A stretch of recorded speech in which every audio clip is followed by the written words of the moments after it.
much for this opportunity. Thank you, Oga Jaman. Thank you. Sis, thank you so much. Yes. Okay, so thank you, everyone. Like we already established before she got here, we're here to not just see a beautiful writer. We're here to read about a girl that has coconut head, like the original coconut head, right? So the book in our hands is about a coconut head girl named Tenor for short. Her name is not longer than that. Now, the whole idea, like I said earlier, is that we don't just read the book and dump it. Is that we read the book and that it grows on us, that we take home the things and then we apply them to our lives and we become better people for it. Okay, so since we have some people who are going to read their preferred chapters of life in the book, and then it's supposed to be an interactive session. I already told them that you don't bite. I already schooled them when you got here. Yeah, so it's going to be an interactive session. Feel free to ask questions. And so I think the readers are going to come up next. Adufe has the list. Okay, please.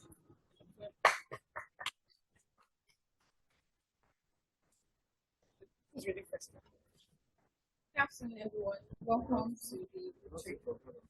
So we're having Timmy reading chapter 1.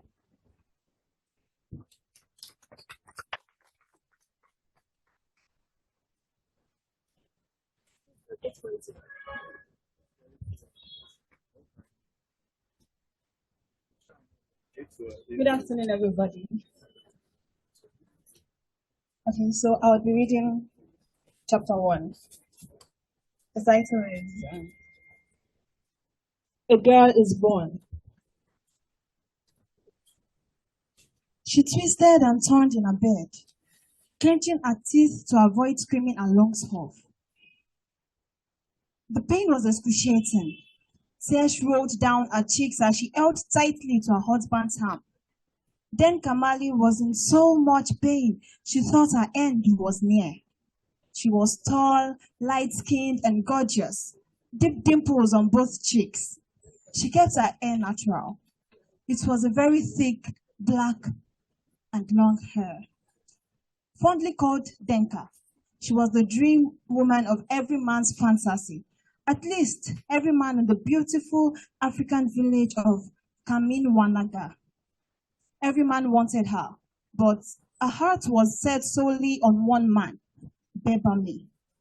Beba was not as tall as Denka, but was handsome, rugged, and had the boldness of a lion. He had a piercing look and dark skin, further bronzed by the sun due to years of laboring and working outdoors. He was not wealthy, but he was hardworking. And Denka loved how his sweat made him glow in the sun after a hard day's work. She found it attractive. She felt safe in his arms.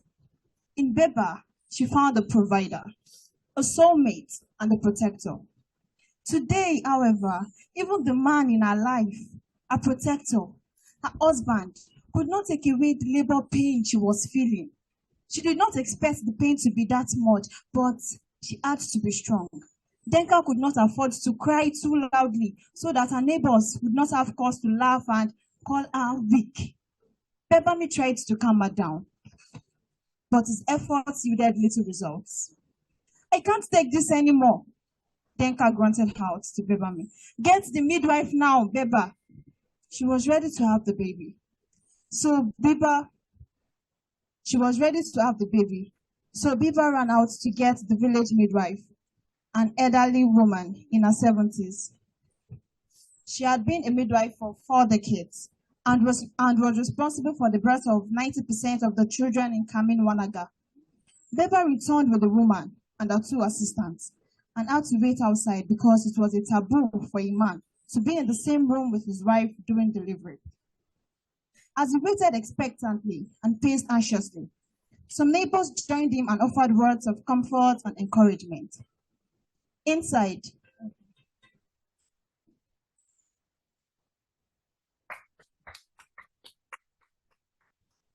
So much. Please, can we have Kate read chapter 2? Please, guys, while reading, please let's just take like one page or maybe 1.5. Thank you. Okay, I'll be reading chapter 2, and it's not long, so I'll try to finish it. The girl is now a woman. My friends and I would play under the cherry tree. I am not sure about the proper name, but the local name is Zaza. Every evening after farm work and just before dinner, we would gather to tell stories, dance, and sing our traditional folk songs. At that time, I was almost 11 years old. For about 5 days, I noticed that I did not see one of my best friends, Tandorali. I called her Tando, and she loved it, but her family always called her Tandorali. This got me worried, so I decided to go to her house where I saw her father, who was almost 50 years old. Apart from not liking that I did not add the rally to Tando, he acted very strangely when I asked after her. Anyway, he told me she has traveled and wouldn't be back for a long time. Being inquisitive, I asked when she left and why she didn't tell any of her friends. This probably aggravated him, so he asked me to leave his house and never come back. I knew something was wrong, but I didn't know what it was. So we stopped moving and he dragged one of the girls to the floor, one woman holding her hands and another holding her legs. She continued crying as the oldest woman brought out a wicked-looking blade from a calabash. The girl struggled and screamed. The woman slapped her and asked another woman to put a piece of cloth in her mouth. The old woman then lowered the blade to her private area and cut her seed, a clitoris. I screamed and asked her why they did that. Tando looked at me with tear-soaked eyes and said, I asked the old woman why they would do that to me, and she simply said it was because I was becoming a woman. According to tradition, that was my transition process into womanhood. I was speechless as she continued. This was all to prepare me as payment for the debt my father could not settle. I was given away to a man old enough to be my grandfather. I am not only a woman now, I am a wife. Thank you.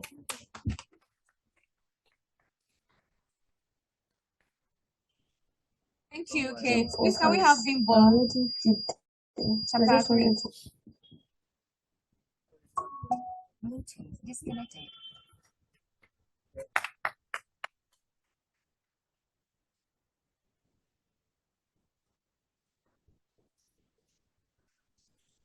I'm reading chapter 3.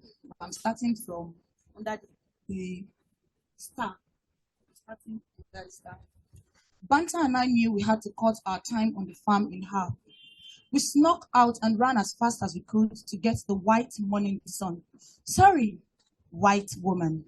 When we got there, we saw a few other girls from the village and 2 of our friends. Finally, I could hardly wait to see her. As we all sat down on the long benches in the spacious room, the door opened and there she was. She was so beautiful, I could have sworn we were just visited by an angel. When she spoke, I could not hear anything else but her voice, not even the sound of birds, not the sound of the leaves rustling in response to the command of the afternoon breeze. Everything else was utterly isolated and eliminated. I could only hear the words coming out of her mouth, words I could not understand. I felt like I was dining with the gods. She smiled and started trying to break down her words. A young black lady walked in, gave her a hug, and then shook us by speaking in our language. She said she was once like us, but was lucky to run to the city where she learned to read and write. Her place of learning was owned by a missionary who liked her and sent her to America to continue her studies in language and art. After that, she started teaching in a church, which was where she met Miss Teresa. That was the name of the white woman, and her own name was Mary. So Miss Teresa would teach, and Mary would translate.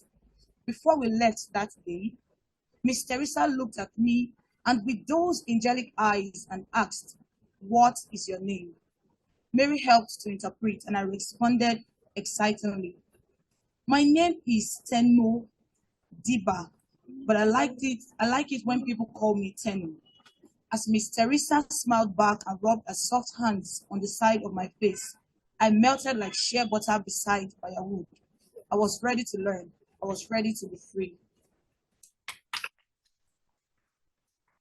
Thank you. For chapter 4, can we have Zainab?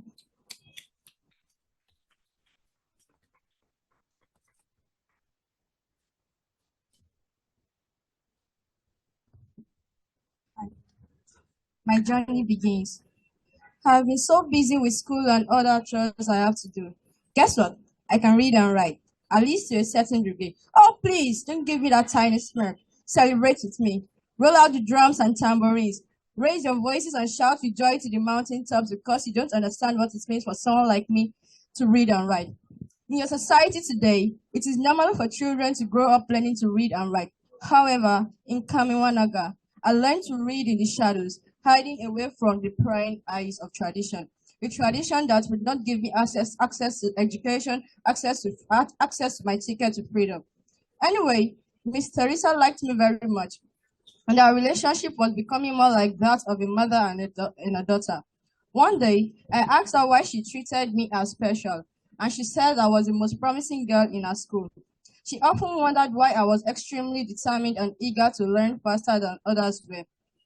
I had to tell her my story, and when I got to Tando's part, tears rolled freely down her face. I believed at the moment she finally understood the meaning of what she was doing, the hope we were giving, and the life she was saving. It seemed like my story, my words, were a confirmation of her purpose here on earth. Miss Teresa held my hand and promised that she would give me extra classes and make sure I could read and write correctly. She also said that I should become a journalist because of my inquisitive nature, the quest for knowledge and the search for truth. Thank you. That's where I want to stop. Thank you. Up next, we have Ayomi today taking chapter 5.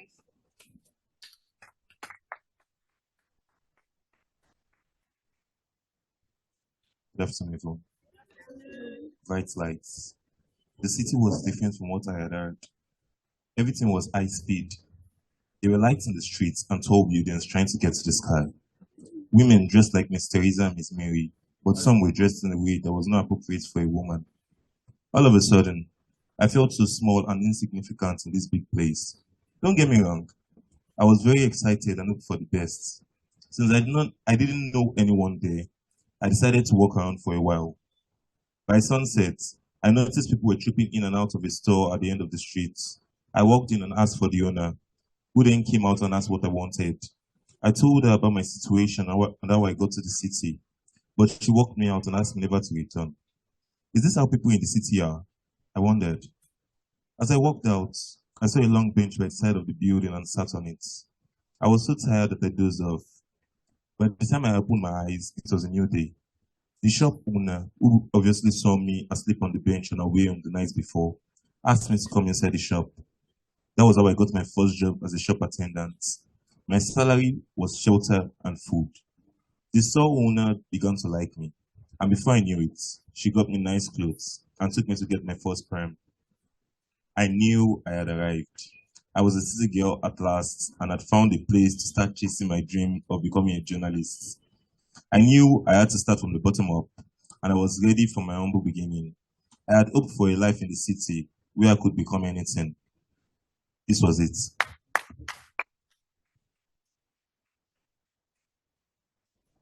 Thank you. Up next, we have Eniola taking chapter 6. Hope you guys are enjoying the reading session. Yes. But we're not applauding, Please, a round of applause. Thank you.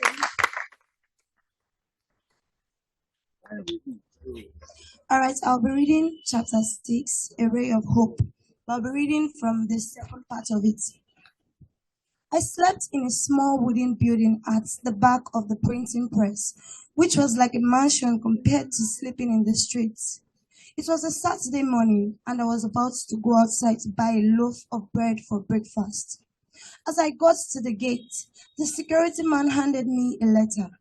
I was so excited because it was from Miss Teresa, the only person in the world who knew where I was and truly loved and never disappointed me.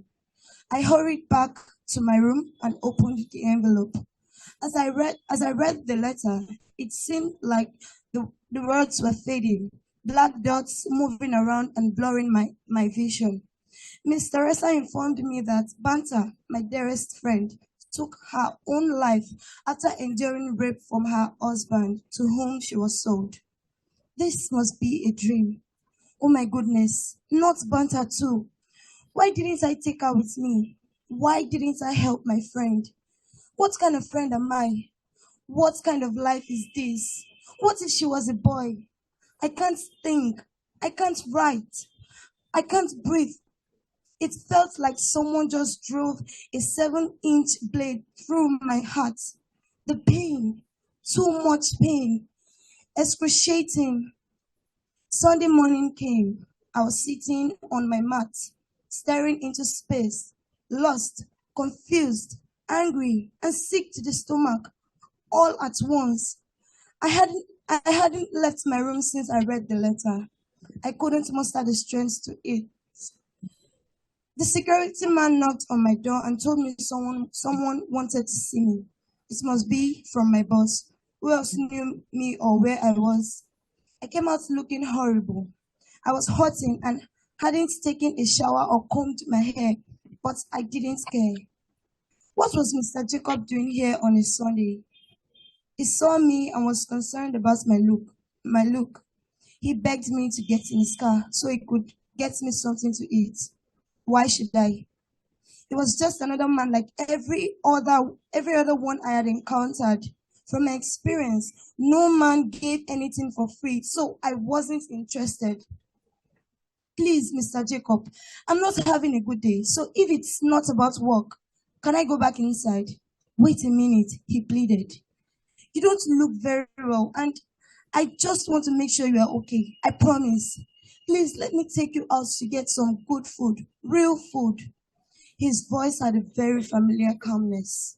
The comfort it brought wasn't strange. The sincerity seemed genuine, but I only got that kind of feeling from another person's voice. I had only felt that from Miss Teresa. I paused and looked at him closely. I can't go out like this. If you can wait for me to change my clothes, I'll feel more comfortable. He looked at me, smiled, and nodded. Mr. Jacob waited until I was ready, and then he drove me to a nice restaurant. Trust me, I was too tired to wonder or ask him why he was so concerned and interested in my well-being. He tried to start up conversations, but I didn't hear a word he said. All I could do was imagine Banta's buyer violating her over and over again. I wondered how she cried every night and begged him to stop. My experience with my former madam's husband made it so real that it hurt me even more. In my village, it was an abomination for a girl to tell anyone her buyer raped her. Her mother would kill her even before the stigma begins, and no man would ever come to repurchase her. Banta was not so bright, but she was determined and hardworking. I couldn't stop wondering how she felt the moment she decided to take her own life. When Banta's lifeless body was found, there was a note in her hand addressed to me. Miss Teresa added it to the letter she sent. The note read, "Tenor, my dearest friend, I have taken my freedom. I am finally free." Tears began to roll down my eyes as we sat in the restaurant. Jacob was worried and quickly took me back to my wood house. He didn't care about the condition of my accommodation. He sat on the mat and asked me to pour out my heart. I gave him the letter to read, then started my story from the beginning. By the time I was done, he was speechless.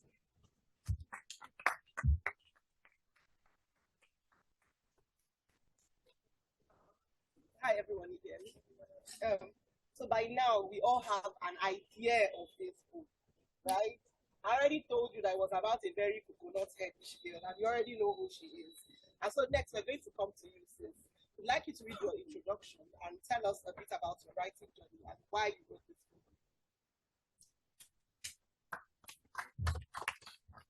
book. Yes, it's there.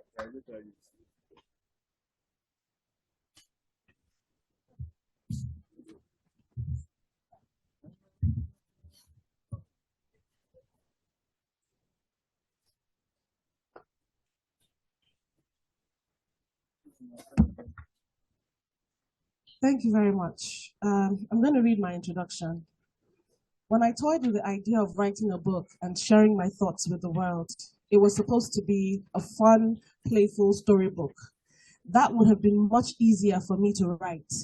But seeing some of the things that so many women around me had experienced, I decided it was best to tell the story.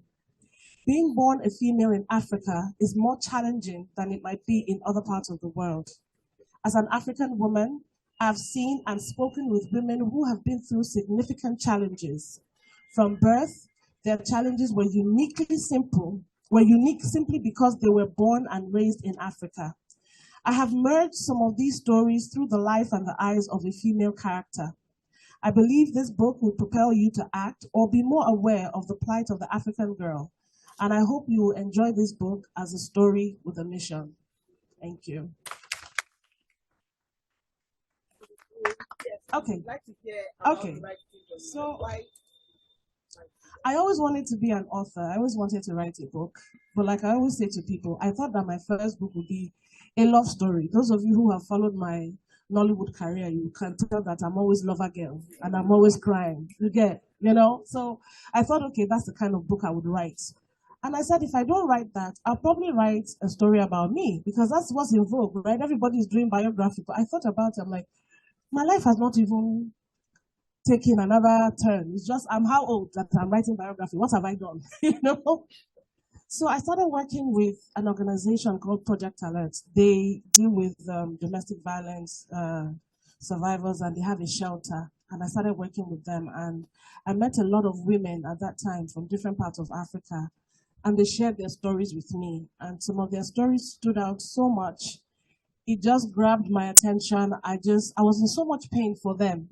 And in the course of my journey, I became a widow as well. And I saw how women can suffer from widowhood and other practices. And then in 2016, because that's when I actually wrote this book in 2016. And I just published it this year. Thank you. So in 2016, I thought it was time to write a book. And instead of the romance story, I thought I was going to tell the story of these women, but tell their stories through the life of one person. For this character tenor to represent these women. But everything that you see in all of the chapters happened to a real person, to a real woman. So it's not a work of fiction. These are true stories, but just told as one person's life story. And when I wrote it, I was scared. That's why it took me long to publish it. I was scared. I'm like, who wants to read this kind of book? Some people might think it's too strong, it's too serious, it's too depressing. But the good thing about the book is that at the end of the day, it shows you something that even one person can do to change the lives of people around them. There's redemption at the end of the day, there's a resolution, and there is positivity. That's what I like about it. There is a solution, because I always say when there's a problem, instead of dwelling on the problem, find a solution. So I said, if my mother will read it, my siblings will read it, some of my friends will read it, I'm okay. But as I published it this year, it took a different turn. I met Amara. She helped me push it. And Purple Shelves have been doing a great job. I have been receiving reviews and videos of people crying after reading the book. And for the first time, my sisters actually read my book, finished it, and said, I'm so proud of you, because they're always criticizing everything I do. But seeing all of you here today and what this BookTrek and CORA, what you're doing, you're giving people like me hope to do more, to also encourage other people who would like to share stories and talk about important things through creative work. I'm grateful to all of you for being here. Grateful to CORA, Mr. Jarman. Thank you so much to all of you. Oga, thank you so much. God bless you guys. So, any questions or what next? You want to say questions? Who has got questions concerning the book? And okay, who has got? Has anyone got? Yes, please. Please come out. Please come and ask. Good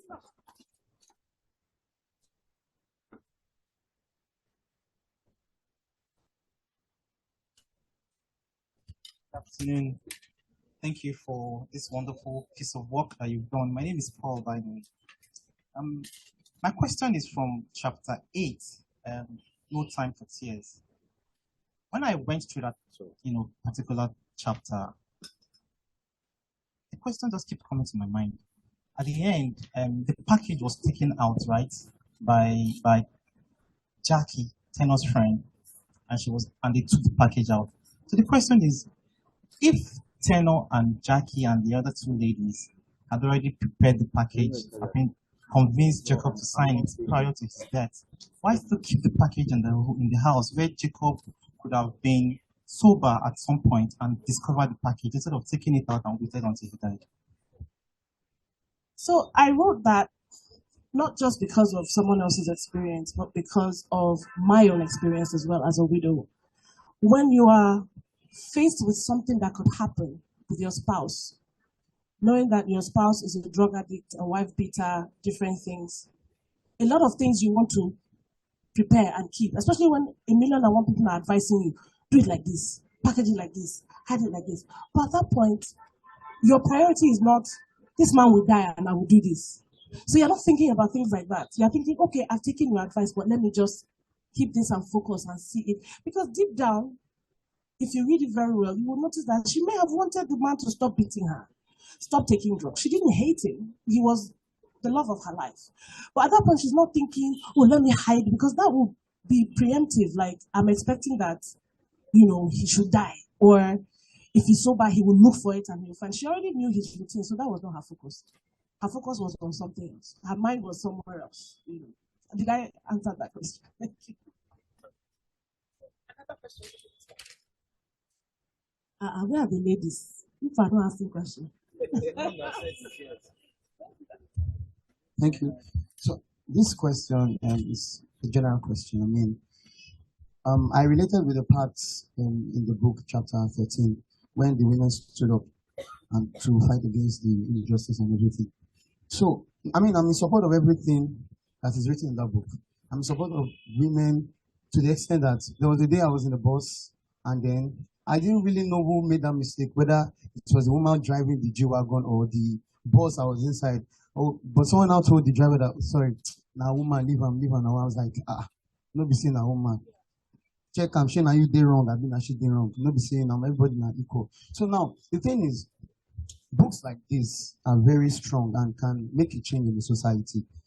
How do we plan? Because in this our society now, people don't really read books again.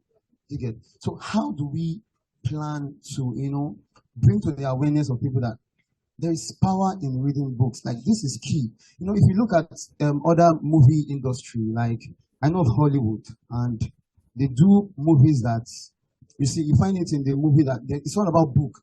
To get something, to get the answer to the next thing, you have to go check some books and go to a library. How do we do that in our own society? Everything we still see in our society is love, betrayal, especially in the movie industry. So even our music, nothing about reading book. It's just about, I want to drink, like, I don't want to mention any artists. So how can we, inculcate into the society the positive things that will make us, take reading of book very sacrosanct? Thank you. Thank you very much. Good question. So first of all, I think one of the things that we can do is what we're doing today, this CORA BOOKTrek, because if this wasn't happening, a lot of you would not have known that I've written a book. How many of you are following me on Instagram? Is anybody following me on Instagram? Okay.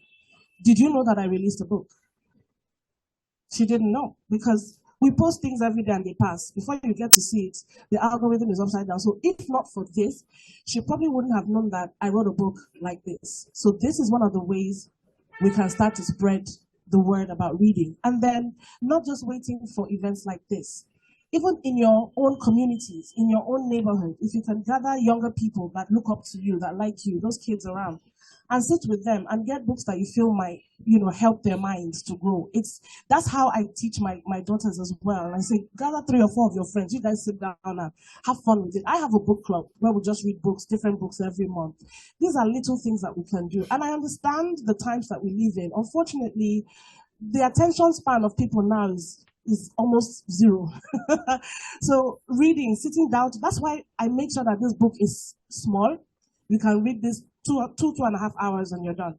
And the lettering is very big and it's engaging, So knowing that, we have to also try to tell people, talk about these things in our own little way, because we can't keep waiting for government or people like this to do all of us have to. If you read this book now as a guy, because I was signing somebody's book and I said, will you read it? He said, yes.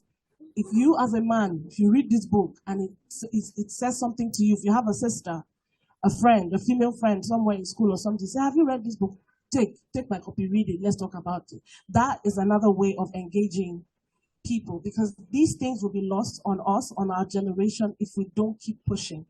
They are trying to, in fact, Amara, they are trying to remove print books now. They want people to have their phones so that they can, and that's the easiest way to be distracted, because you can be reading and an Instagram comment can pop up and you can, that's why I like old school. So the more we focus on the importance of reading, how my own mind was built by reading, by studying. Even before I left Nigeria, I knew too much, more than people who lived in other countries. I knew about their countries than they did. So when I went to another man's country, I could fit in and be more successful than people who lived and worked there, because I studied more than they did. And our children, when we move them to America or to the UK, they give them double promotion, because it seems like our brains here don't take it for granted. I think that education system here is horrible. They don't teach us, they stress us. But trust me, when you go abroad, you will be shocked that the way they have stressed our brain here makes it easier for us to go over there and be everything we want to be. But it has to come from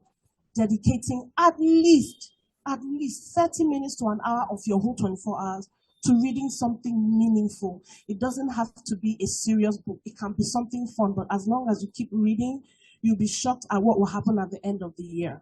So.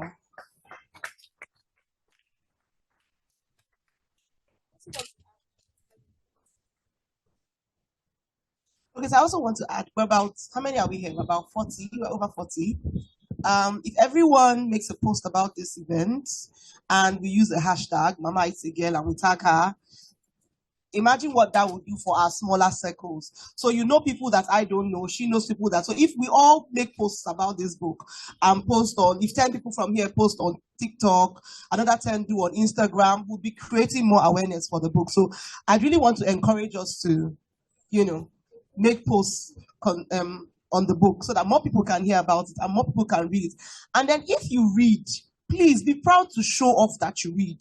It's not a habit to hide. I know it's no longer trendy, but if more people are seen reading, then more people who are reading, who are hiding, can come out to ask and say, oh, these 2 people are reading. How do people do it? I don't understand.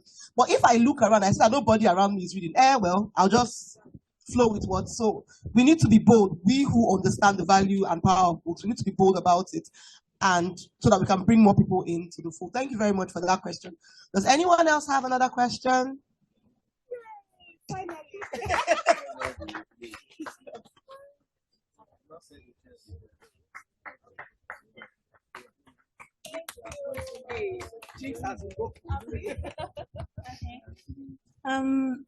My question is a general question. Apparently, the happenings in the book are realistic. They happen every day in the society, and even in this century. So the question is, how do you advise mothers and daughters who are going through this traumatized experience? Because the trauma the mother goes through is different. The trauma the daughter goes through is different. The mother goes through the trauma right from the moment the child is born. But the child grows up like from birth till the child gets married, the child goes through the trauma. So how do you advise them? Thank you so much. What we see in our society today, which still happens now, is a lot of oppression that some women in some areas go through.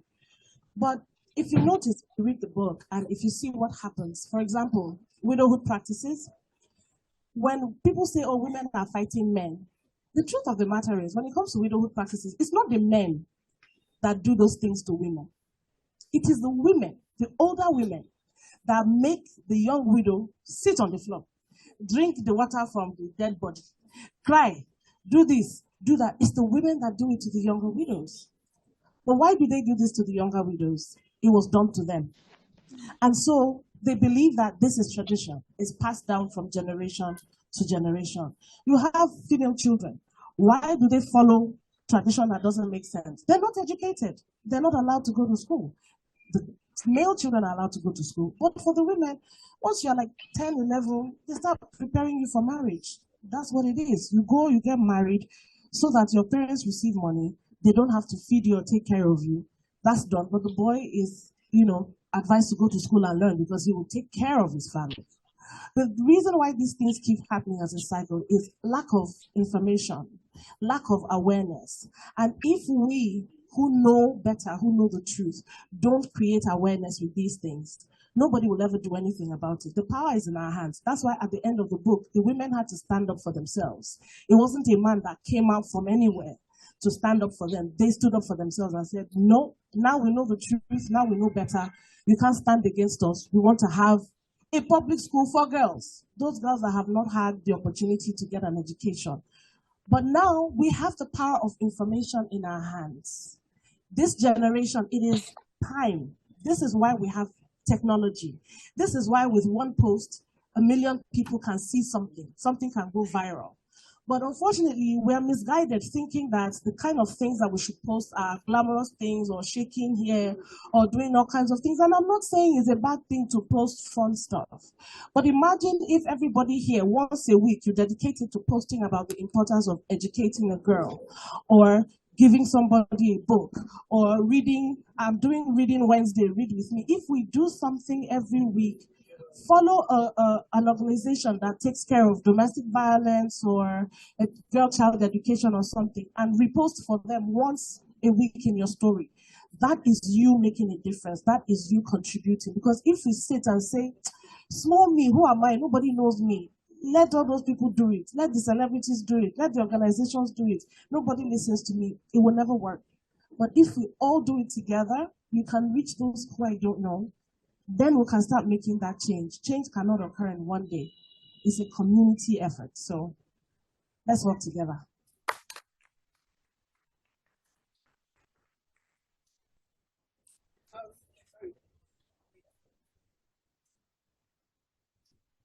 So we're going to call some of the children from the Women Foundation to make commentaries because you're not here to be spectators. We also want you to be part of this conversation. So I want 2 volunteers from, you, please come.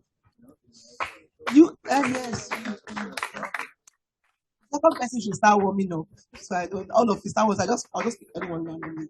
I'll just make a commentary on this book. Yeah. Good afternoon, everybody. So about the book, it's a very nice book, and I can't believe a girl would have too much experience like this. So I thank you, ma'am, for writing this for all the girls in the world. Thank you, ma'am.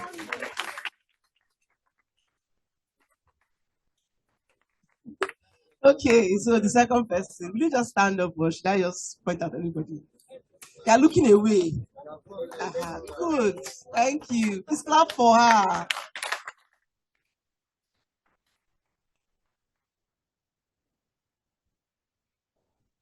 Thank you, Ma, for this wonderful book. It was really inspirational. Thank you for writing this book, at least giving some girls who are going through all these traumas the courage to speak out and to also learn from this book. Thank you so much. And we'll try our best to read more books and to tell other people about it. Thank you.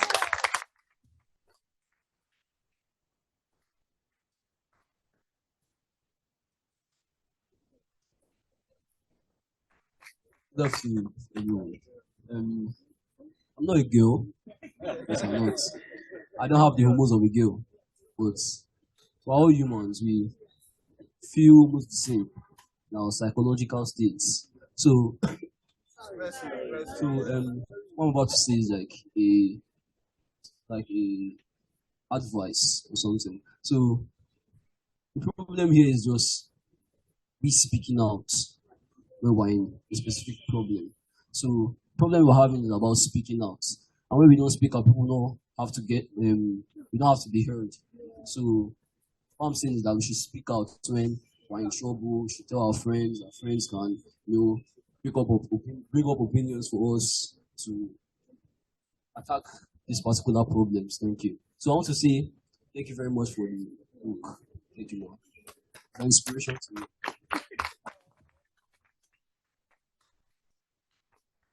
Thank you so much.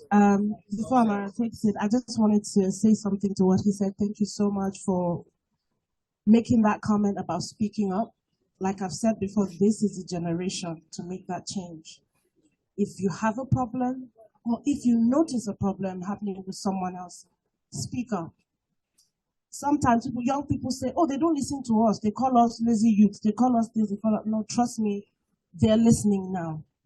You have made the mark. You have made the difference. You own technology. You can use it to your advantage. So speak up and speak out, and they will listen. Good afternoon, everyone. Ma, thank you so much for educating us about the importance of reading, for giving us this book, and also to educate us about the girl's child rights and duties. Thank you so much, ma. Thank you for this.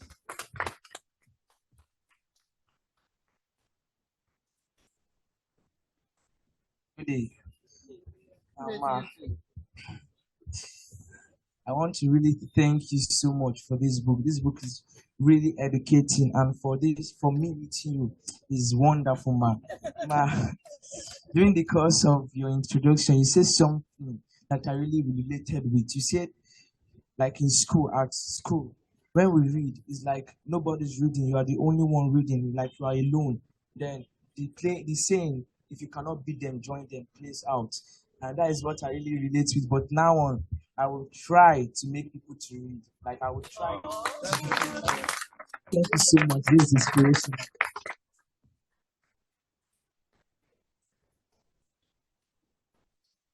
Very good.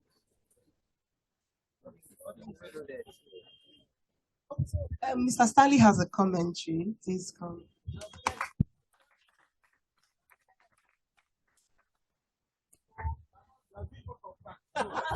Okay, sir. Good afternoon, Uncle Head. My name is Stanley, and thank you so much for this book.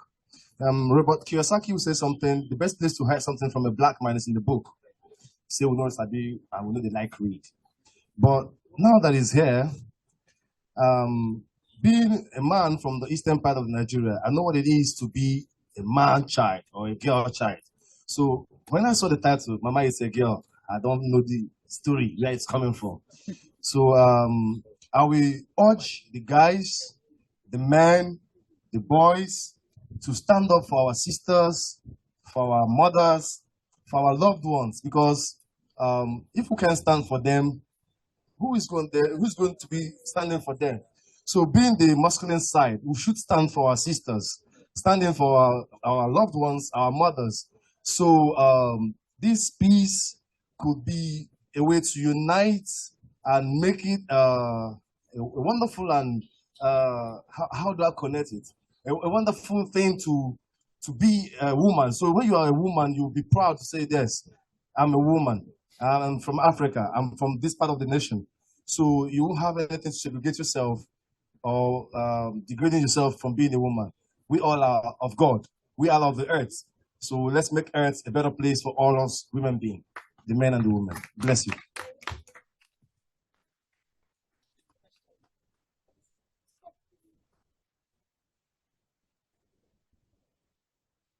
Good afternoon, everyone. Okay, my question goes like this. Ma, sorry, what is your challenges when writing the question, and what is your determination?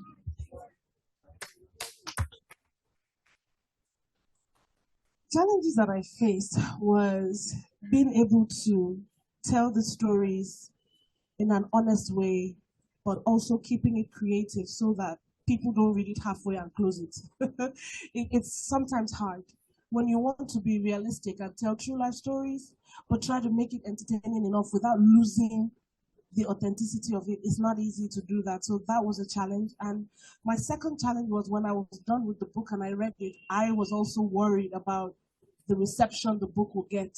So it was a lot of back and forth. Should I release it? Should I keep it? Should I hide it? What should I do? It took me about 8 years to finally put it out for the world to see it. So I think fear of the unknown was also a stumbling block, but I've learned through my process, don't be afraid.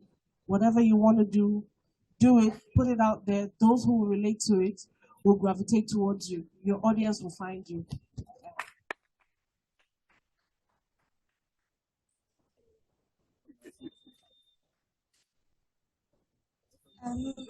I know the book is for girls, and we've been talking about girls, but it also applies to boys. It applies to men. You should also speak out whenever you're going through anything. I mean, I just want to relate it with what's presently going on everywhere now. The Mobad issue. I mean, the guy actually spoke out, but he was not really heard. Even before he died, he spoke out, he gave out different evidences. So what he said, the evidences he gave, is what is helping people fight for him now. So we should speak out because the guy actually spoke out, and the evidences he dropped, the different things he said, is what is helping people fight for him now. So that's just the thing. Thank you so much for that. Good afternoon. I really appreciate the writing of the book. It's very, very inspirating. But there is one thing I want to say about those days when men fail to regard the advantage of a woman. They have actually forgotten that if a woman is not born, a man cannot be born. Please, how is the process going to be complete? It's just like saying you want to get 3 without adding 2 and 1 together. If you don't add 1, you only have 2. How will you get 3? It's very, very impossible. And one thing those men happen to forget again is that women, they have power. One mistake of a man is to offend a woman and let the woman just go to maybe an hairdresser shop. If the man can hear what is being said about him in that hairdresser shop, the man is likely to go into a trauma. Because women, they are very, very powerful, and I happen to respect them a lot. I was born amongst women, only man in the house. So I happen to study them well, I understand them, and I know how I'm going to survive with them. All the people that work with me, they don't treat women anyhow, because me, I don't allow it. Once you talk to a woman anyhow, please, bye-bye, don't influence me. So that's just part of what I'm saying. If you fail to respect a woman, if she decides to bounce back, there's one thing about men and that women don't do. If a man wants to bounce back, he may come alone. But you not see a woman trying to bounce back and you see her coming alone. She will come with a lot of people that even you and the people you are with, you will not have a chance to stand. If a man there is a story of a woman, a Yoruba woman, one of the independent women. I think her name was Efusheton Anibora. During her time, she noticed that men maltreat women. When she hears about any of the situation, she will gather women and her guards. They'll go and beat that man up. That's to teach the lesson. So I believe we can learn from this story to regard women as what they are. They are the pride of the nation and also the salt of the world. Thank you very much.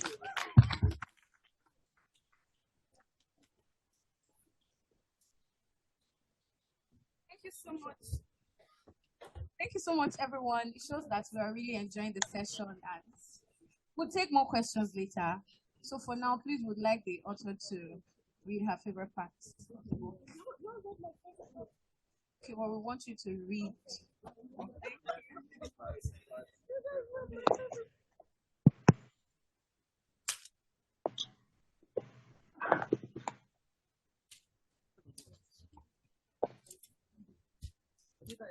She didn't tell me how many pages I should read. You decide. You decide. Okay. I'm going to read chapter 12. Time to act. Miss Teresa called us out to the living room to pray before the meeting. Though her prayer was long and very emotional, for some reason, she sounded a bit scared of what was about to happen and tried to hide it. After getting ready, we set out for the meeting. We got there to meet the arena already full. We wondered why the men who were sitting down waiting for us to arrive had come earlier than the agreed time. As the custom dictated, there were no females in the arena, apart from Banta, Miss Mary, and me.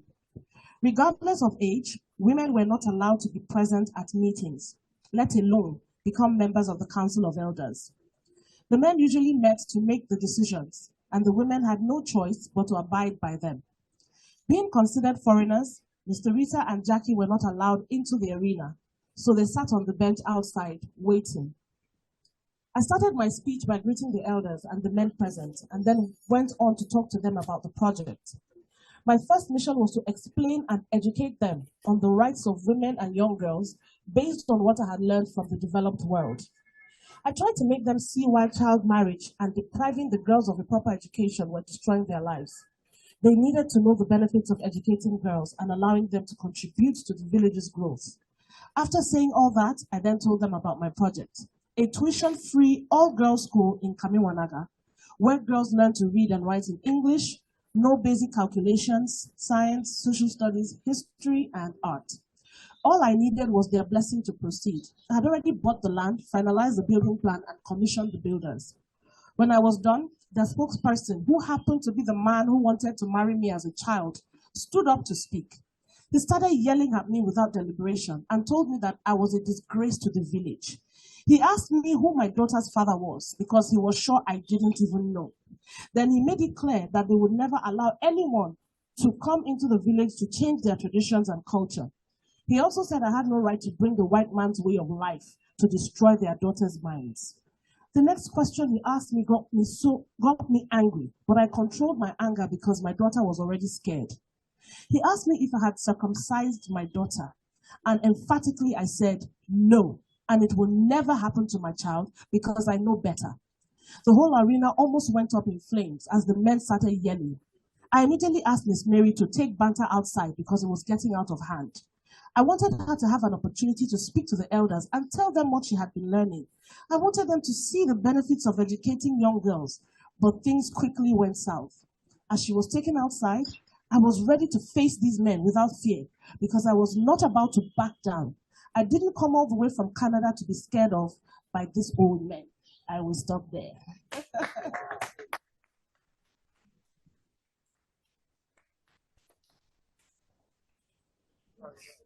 What are we doing?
Really a widow now.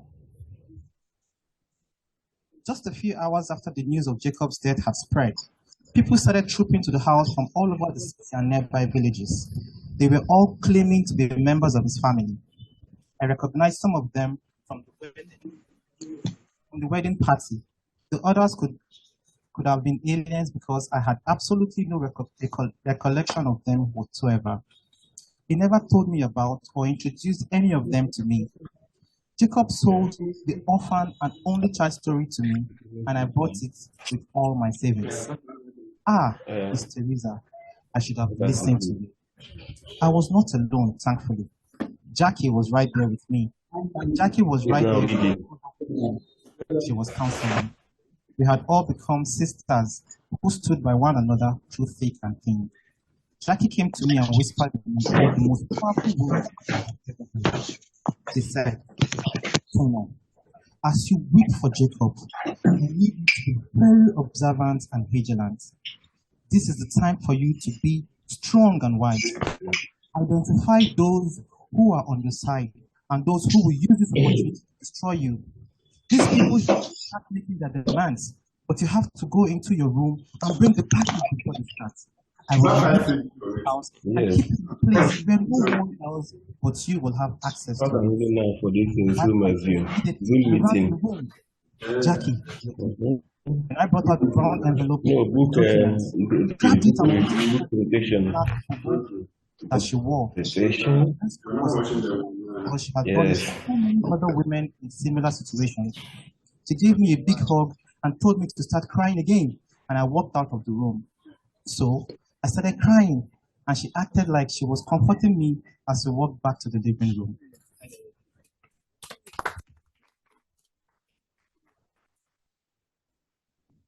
Thank you, Mr. Paul.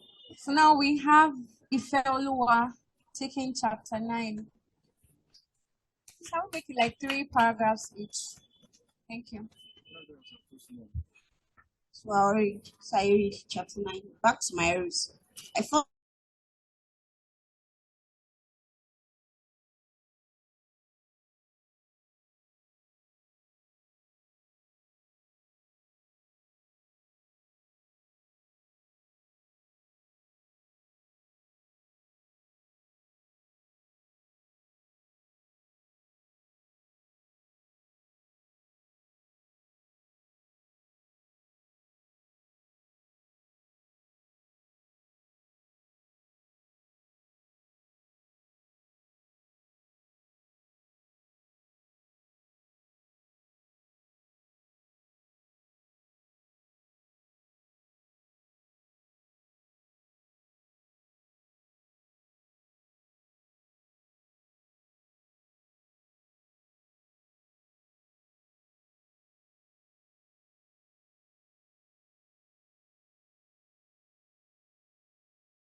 everything she asked questions that kept pointing at every small animal, every earth, every woman who tied the wrapper on her chest, and every man tapped. Can we have Miss Omolara take chapter 10? Okay. Round of applause, please. Please use the mic. Chapter 10, back to my roots. I first got to the city so that I could tidy up a few things in my company. A few years later, after I left, Mark, the personal assistant who ran the company in my absence,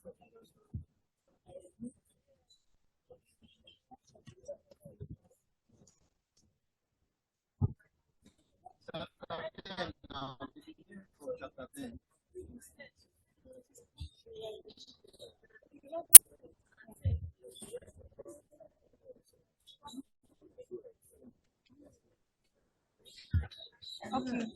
Chapter 9, up and away. The companies were still running with the same staff, and everyone was happy about that. I made sure that everything ran smoothly.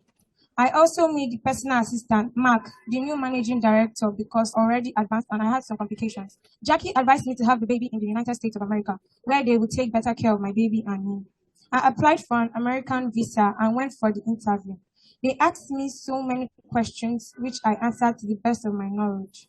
I showed them all the documents in my name to show that I was not running away because I had assets here.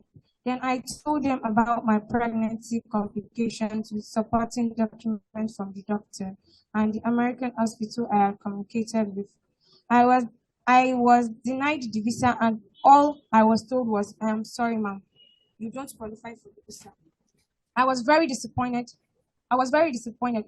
Why why would they not let me go to the hospital in their country when I would spend my own money? Miss Teresa called my home phone just to find out how I was doing with the pregnancy.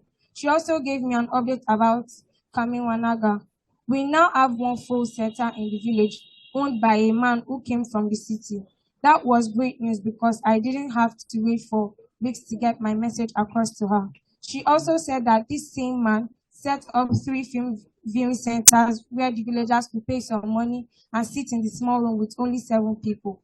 There was a little television on the wooden table with a machine that could play the film. The only issue he faced was that the village elders had to see the movie and approve it before people could pay to watch it. They didn't want anyone to bring Western ideologies or make the girls start to think they could do something other than what they are. I bet it was also a way for these old men to see Western movies free of charge. I'll stop here. Thank you. Thank you. Can we have Ebuka take chapter 11? The tallest man in the pack. Somebody already took 10. 11.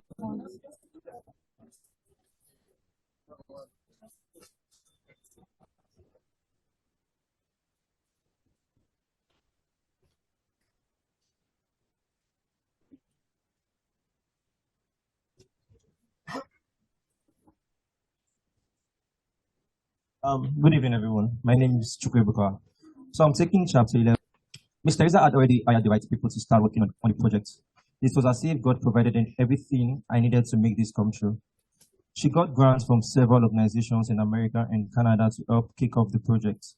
One of the American organizations sent a representative to oversee the finances and make sure things were going according to plan. Mabel and I were we're in our father's house alone to really talk about his eyes and see what could be done to help. I sat with him in the living room. As we started talking, he told me how our father died with so many regrets. His biggest regret was treating me the way he did not even. He did, and not giving me a chance to be who I wanted him to be. He was too stubborn to admit it or to say it to anyone, but they all knew. Mabel told me that he became sad and withdrawn. No one could get through to him, but they all knew how much he missed me. Thank you. Finally, can we have Basirat take the last chapter?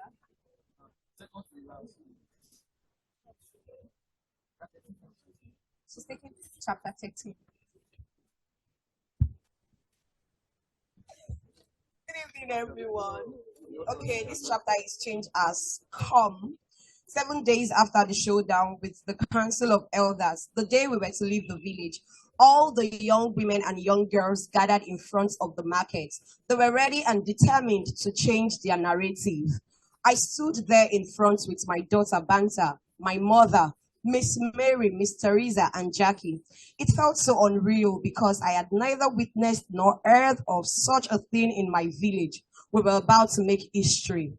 The women of Kamiwanaga have never been able to fight for anything or even have a voice to speak up for themselves. However, they were ready on this day and nothing could stop them from getting their desired results. Jackie had pulled some strings in the city to get media houses into my village to cover this peaceful rally.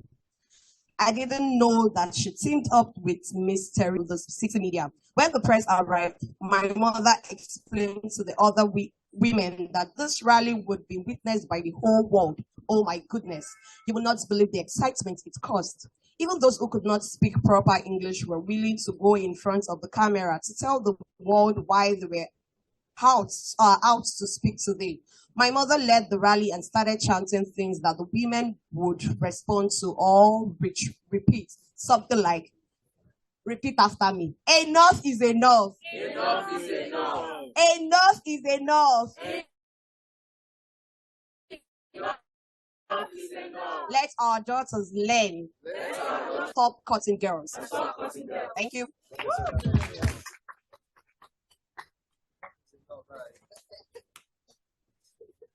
Thank you so much. Thanks to everyone that read. I hope you guys enjoyed the reading section and all. So now we go back to the comments and questions. So do we still have questions? Okay, so we'll be taking 5 questions. Okay, let's start with him. My question goes like this. How did you come up with the name Mama, It's a Girl? Okay, so the whole premise of this story is the fear that people have once you're born as a female in Africa. You're expected to have challenges from the day you're born to the day you die. So the story started with the birth of the lead character and the fear of going to announce to the man of the house that the child that has been born in your home is a girl. So it's like, Mama, it's a girl. That's once you hear those words, Mama, it's a girl. Wahala don't start with that. That's how I came up with it. Thank you, Miss Omalara. Good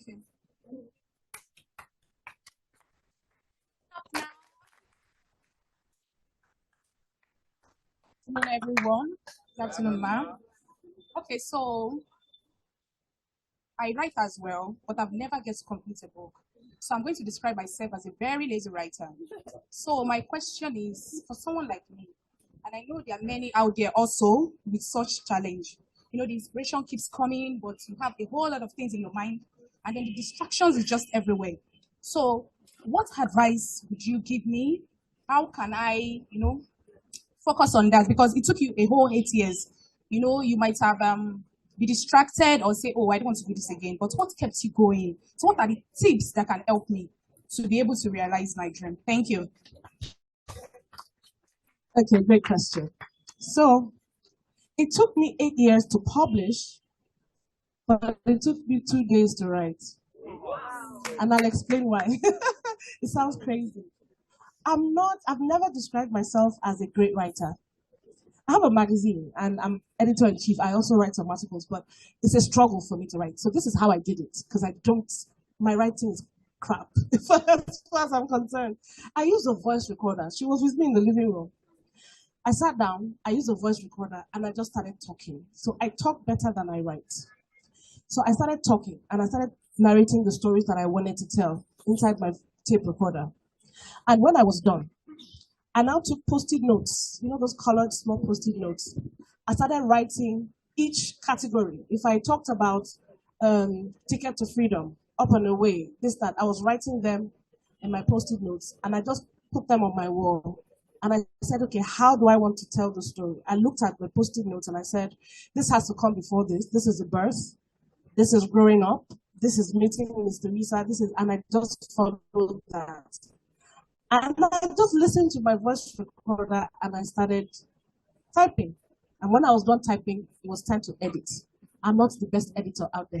She and a man called Precious Mogoli, they had to edit for me. So I'm not going to take credit that all the beautiful arrangement of the words were all me. No, I wrote the way I said it in my voice recorder. So I think for people like you, it works better if you just take your phone, any idea that comes, or just keep recording it. And when you record, use Post-it notes and just write chapters or titles or whatever.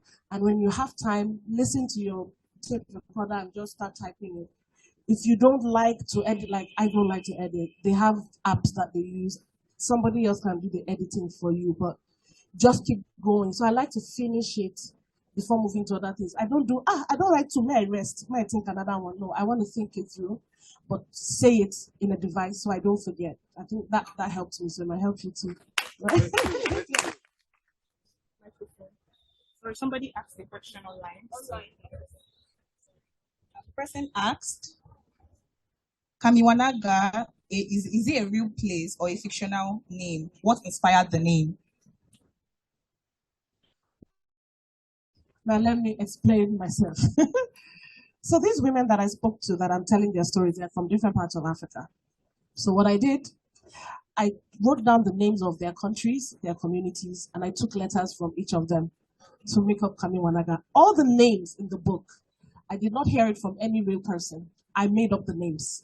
I just took names of countries, names of places, names of even restaurants, different places. I wrote different things and I started picking letters, and I wanted the names to sound like they were from the same community. So you have Tandurali, Tenondiba, Bebami, Denkamali, things that sound alike, but they don't mean anything. They're just names that I had to use to tell the story. So.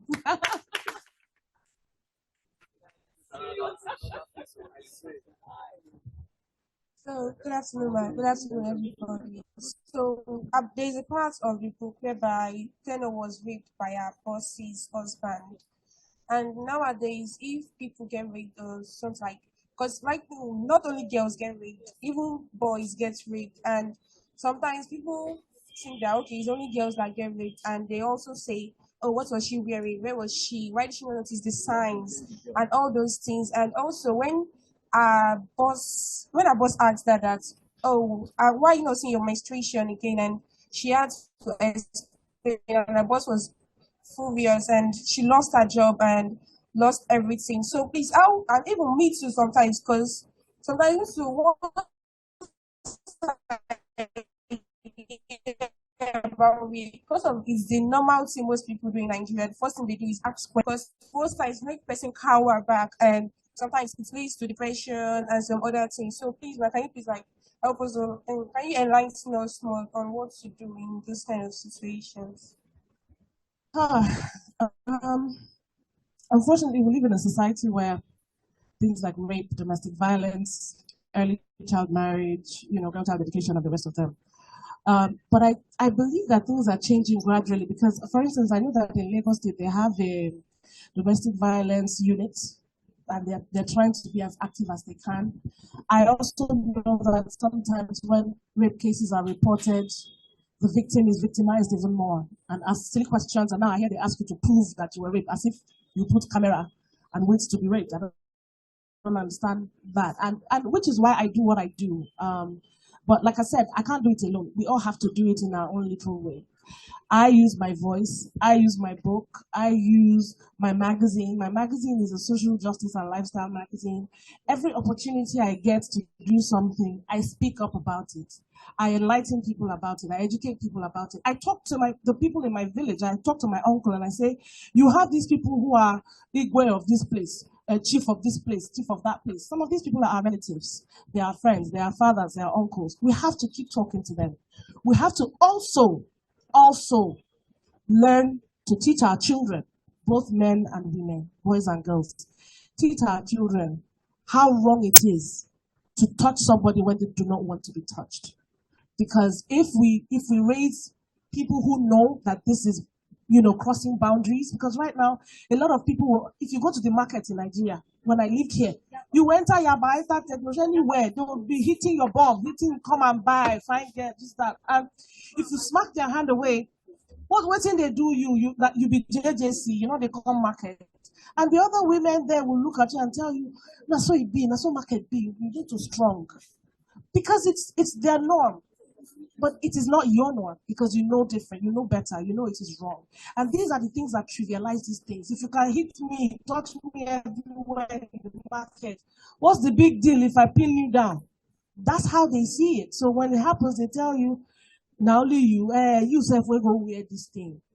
But it doesn't make sense, especially when it's a kid, a 10-year-old, a 6-year-old that's been raped. I will still see it as, what did she do to the old man? What did she do to the old man to be raped? And then they laugh at it. But it is up to you. Guess what? If you guys too, because it seems like it's women that talk about this the most, but I know it happens to boys. And if you men, you are not little boys anymore, you are men. If you men stand up against this, other men will listen to you. And other women will listen to you, because I know that a lot of house helps molest boys at home.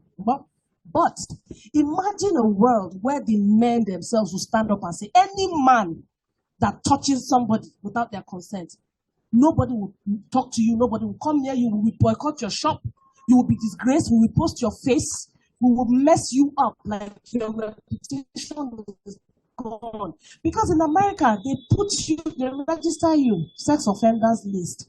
And once they register you, because you raped somebody, you cannot work anywhere near children. You cannot work near a school, near a hospital, near a church. You cannot work, basically. You feel a clean place where children are not near, but your name will go down in the registry as a sex offender. So keep speaking up, keep talking about it. My darling, create the awareness. Use your page, use your TikTok, whatever, and keep shouting. That's the only way we can get through this. Yeah?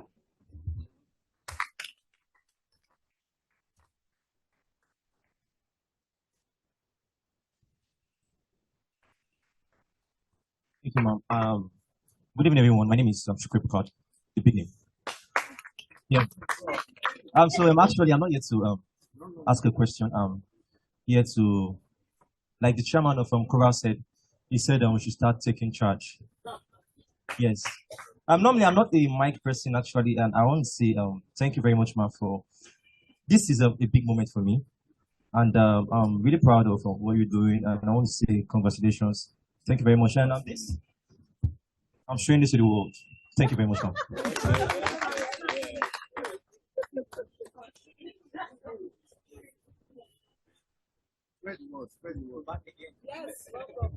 Thank you very much. So a few days ago, if Naya and I were having the conversation about how pain can be very transcendent and that it transcends both space and time, in the sense that even if you hear somebody's story and you're not physically present, you could relate to that person's pain and you could feel it as if you were the person who, the pain was inflicted upon. In your book, you talked about various types of people who had experiences. Some of them had, some of them were raped, they were mutilated, those kind of things. So my question is, how did you, sift? I'm certain you had many stories, many more stories. So how did you decide what particular story to tell in your book? How did you sieve and decide this one is more relevant than this? So that's a tough one to answer. Like you rightly said, there were so many more stories that I heard, but the ones that I picked were the ones that were more, should I say, gut-wrenching to me. There are some things that you hear, you feel very bad, but there are some that you will hear, you cannot sleep for days. Especially the part, if you've read the part where she ran into the forest with Miss Teresa and Mary, and they went into the abandoned building and saw a lot of young girls who were abandoned because they had VVF and the whole place was smelling. Some of them were half dead, and that's where they leave them and you can't touch them. That story broke my heart, especially when they were turning to leave and she heard her friend's voice, very faint. Say, Teno, it's me, your friend. That broke me when the woman was telling me the story of how she saw her childhood friend deserted in the forest building, stinking, and already dead girls around her too. I couldn't sleep, I couldn't eat.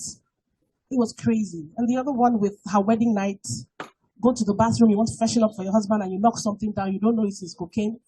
And he's mad because he's an addict. And your first gift as a wife, after going through all that experience in your village, you now finally meet love of your life. Your first wedding gift is a slap. A hot slap that takes you to the floor and you're seeing stars and you're like, what just happened?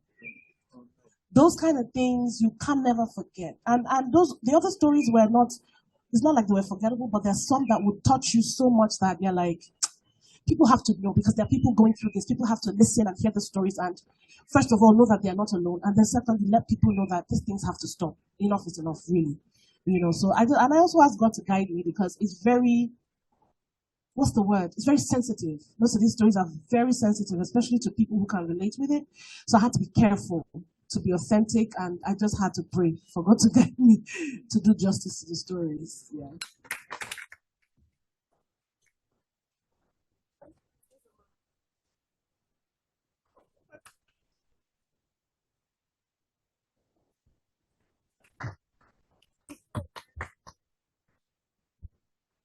Good evening. Madeva was angry when she found out that Denka gave birth to a girl child. So I wanted to ask, how can we stop pressurizing women whenever they give birth to a female child, whenever they don't give birth to a male child? Like even in this era, there are still some people that are still angry, some mothers, some grandparents, they are still annoyed that okay, you didn't give birth to a male child. I know a male child is important as a female child, but at the same time, a male child is important. That's what I said. Yes. I said a male child is important as a female child too. A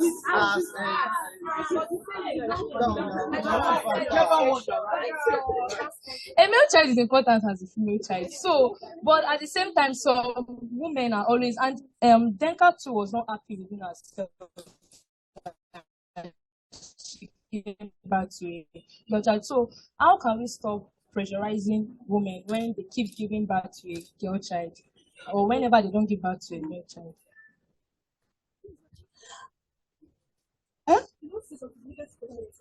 Before I answer. Oh, okay. I like this. In relation to what she just said, like I was discussing with my flatmates one day, and she said if she wants to give birth to about 3 kids, she make sure she give birth to 2 male kids and a female, because when you are giving birth to a female child, you are giving birth to a problem already. Because she said most female children have problems like first growing up, the fact that you're a female, you have to face different criticisms in your workplace, from your friends, neighborhood, and everything. So she loves to give birth to a male child, but I feel like everybody is equal. And thank you. First of all, you want to add to it? Come on, please. Today, not today. We love it. So, good evening. One thing I tend to notice is that in those days, if a girl is being given birth to, they will look down on the woman. But if a guy is giving birth to, they will look up to the man. In those times, it's only the men that has access to education. So I don't know, maybe they did not take their education serious. Because if they are taking it serious, they would have known that the gender of a child, it is never determined by a woman. The woman has XX, a man has XY. So if a man donates X, they will give birth to a girl. If the man donates Y, they will give birth to a guy. So this is actually determined by a man and not a woman. So I don't see why they always take blame on the women if they give birth to a guy. And yet, they will start praising the man. They will forget about the woman, no. They will praise the man if she gives birth to a boy. You have forgotten to identify that my biology teacher once said that the greatest pain in one's life is to be born alive. That's the greatest pain. The second greatest pain is childbirth. No man has ever experienced childbirth. I'm very sure that we'll find it very hard to survive. But women, they undergo this thing. They'll survive. Please, we should even give a round of applause to the women.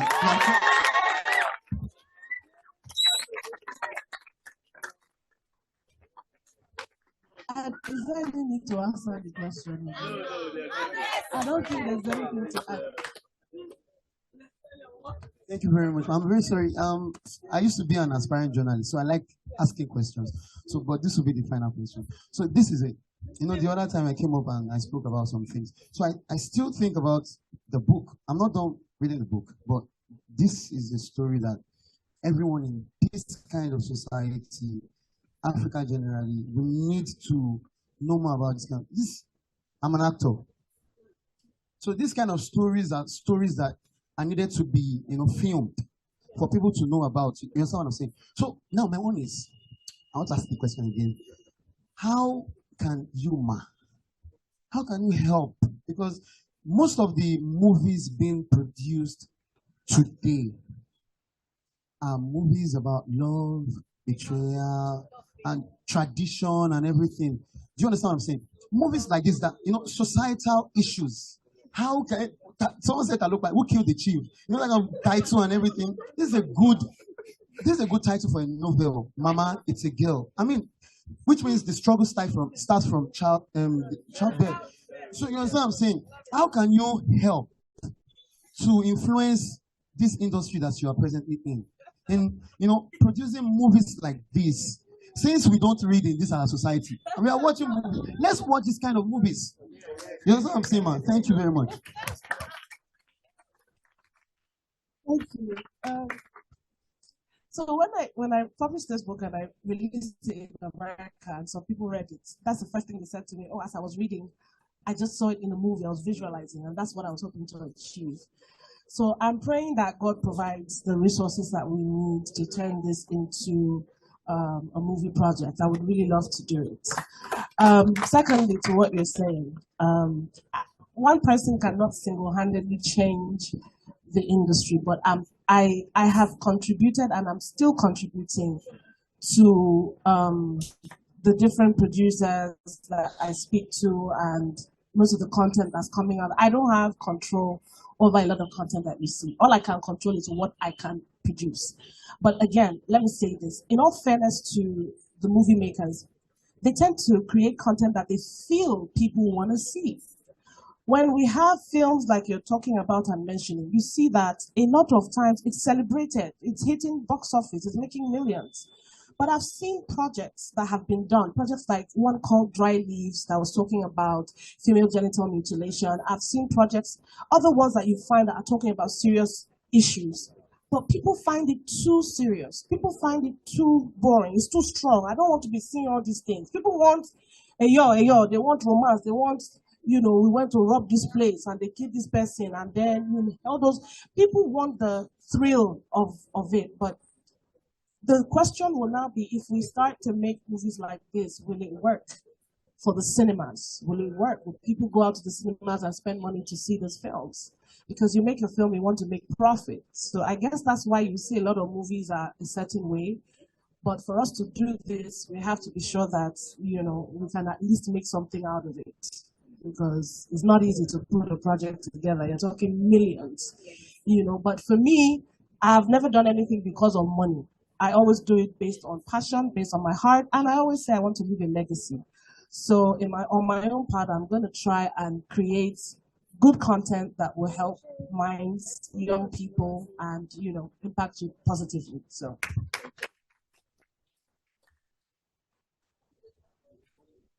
We have visuals for the book on YouTube. You can actually see it. It's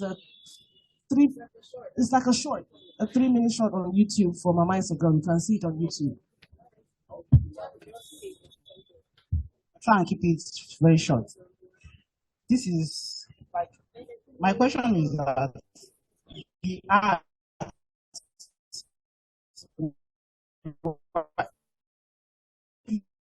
is carrying a message, so I would like artwork. So I'm glad you asked. So the amazing artist who created this artwork, her name is Ejiro Lane. Is actually her sister. She's in the UK. And if you look inside the book, you will see a place about the artwork. It tells you everything you need to know. And the artwork that you see carries the story. It explains everything, the artist's thoughts, the meaning of every mark you see. Because you see there are a lot of lines and shapes and things like that. Everything in there has a meaning. So about the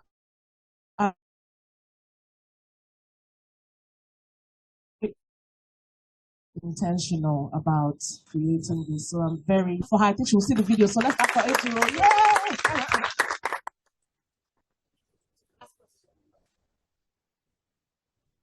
Something struck me when I was reading chapter 9. She had the money, she went to the embassy for a visa, and then she was still denied. So Ma, can you relate to it? Because I noticed that even like a lot of people are trying to, move out of the country and then, but they are still denied. Like, it's my money, I want to go and spend them. So why don't you allow me? Why? And as at that period, she was having a complication with the pregnancy. And they saw the report, they saw the documents, still she was denied. So can you just see one of them? I wish I was in the mind of the immigration officers. I don't know. Their criteria can be different. They can look at your face. It can be their mood. It can be the kind of document they're looking for.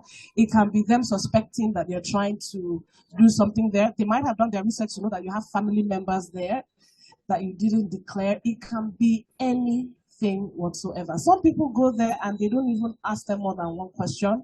They don't even get to show any document. They just approve it. So I don't know. It's the embassy, it's the immigration. It happens till today. So I don't know. Thank you so much, Ma. Thanks to everyone. Thanks for the questions and comments. Thank you so much. I'm sure you guys enjoyed the session. Ma, when you want to produce the movie, I'd love to be the lead actress. So now we call Mr. Jaman to brief us for some minutes, then round up the check. I think Stella deserves more than that. Thank you very much, Stella. I said at the beginning, because the students were not here. You're not here when we started. She was actually on a movie set, and she had to sacrifice today just to be with us today. So another round of applause for her. Because that's sacrifice. I've asked her, she assured me that they will not deduct today's pay from what she's getting on the set. Thanks so much. You know, the whole idea of this came from the CORA board. The Secretary General of CORA is Toyin Akinosho, but he has said I doesn't want to speak here.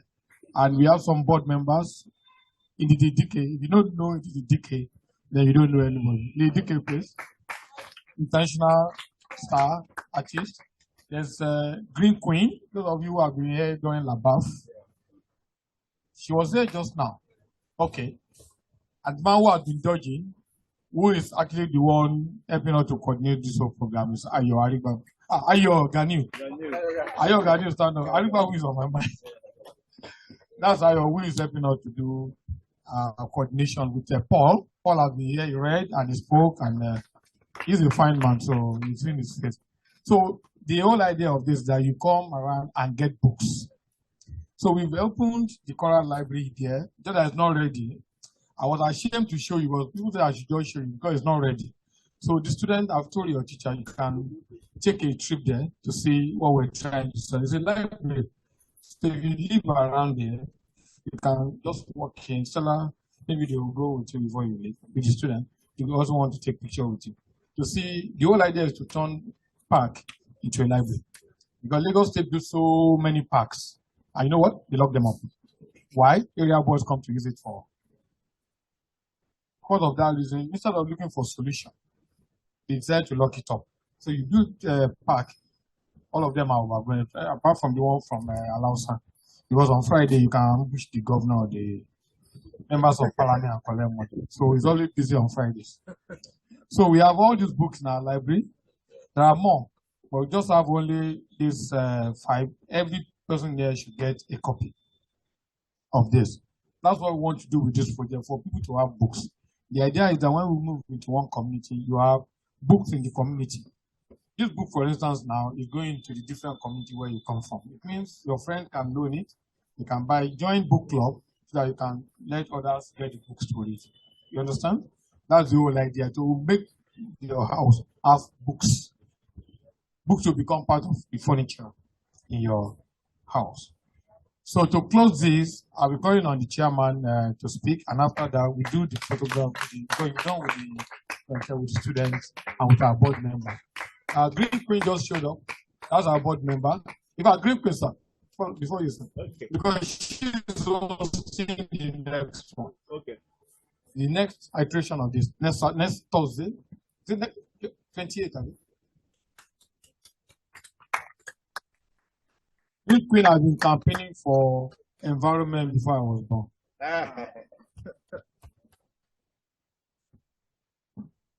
Good evening, everyone. Let me first of all say congratulations and thank you. Thank you, thank you.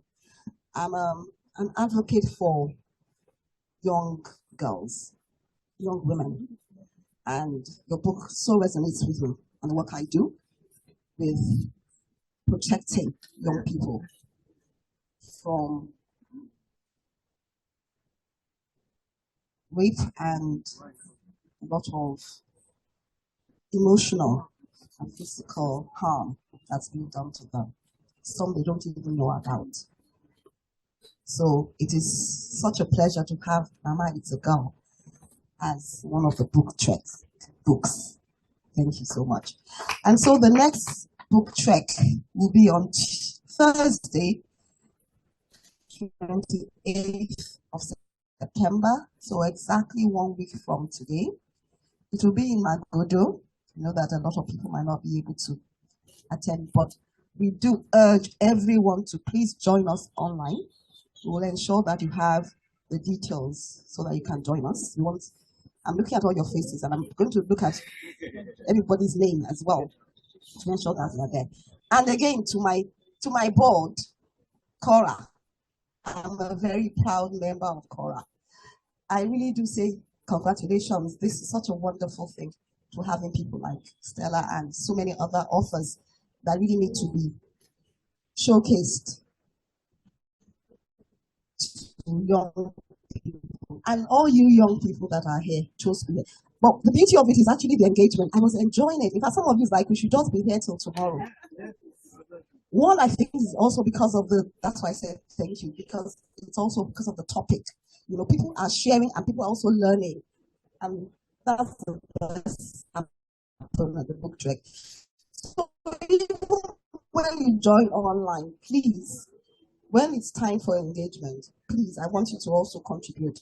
We'll be selecting some of you to come to the book trek. I'm going to liaise with Olinda Mola for that. Jaman will ensure that some of the people who are here, we are going to bring them to the book trek Amagodo physically. Okay, so we are selecting some of you who I hope will be able to join us.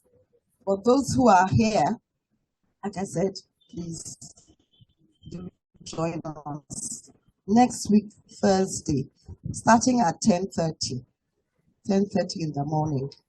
So you have had time to we will not be disturbing your thank God it's Friday. Thank you very much. Thank you very much, GQ. And in November also you catch the Green Queen, you call her the Green Queen. Our real name is Sola Alamutu. Here, she uses there and everywhere to mentor children and all of that.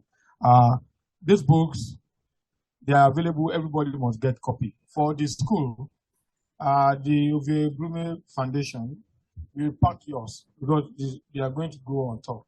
So while we're settling the other people here. So to wrap this up, and to help us thank Stella especially, is our chairman, Chief Kayode Aderinokun, who was chairman of ANA in the Brazil Nigerian Authors. And after that, we have photographs with you, and then you can go there and wrap up. Thank you. For the next time,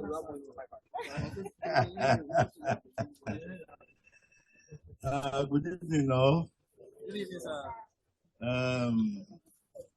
If this was a drama production, you will agree with me that it's an almost perfect production. And our first thanks goes to Stella Damasus. She not only has a beautiful face, she has a beautiful mind. So we cannot thank you enough. We just cannot thank you enough. This is a very lively engagement. And it will, like to use the Green Queen's words, it resonates in so many areas. Because your book touches on so many topics. And we want to especially recommend it as a model for those who are going to think of exploring serious issues. You know, gender issues, especially feminine gender issues, is quite a very delicate area. And you are treated so well in your book. Please, may you be seated, please. You know, you treated it so well that we can only thank you and continue to thank you. And for even agreeing to spare this time to come here and share it with us, we say thank you very much. There's virtually nothing that we want to say that has not been said this evening. Do you agree to that? Because I've seen so many dimensions to it that I even did not imagine. It shows that there's so much hope for the new generation. Their minds are so fertile. The questions they asked, the comments they made, the contribution they made, everything was so deep.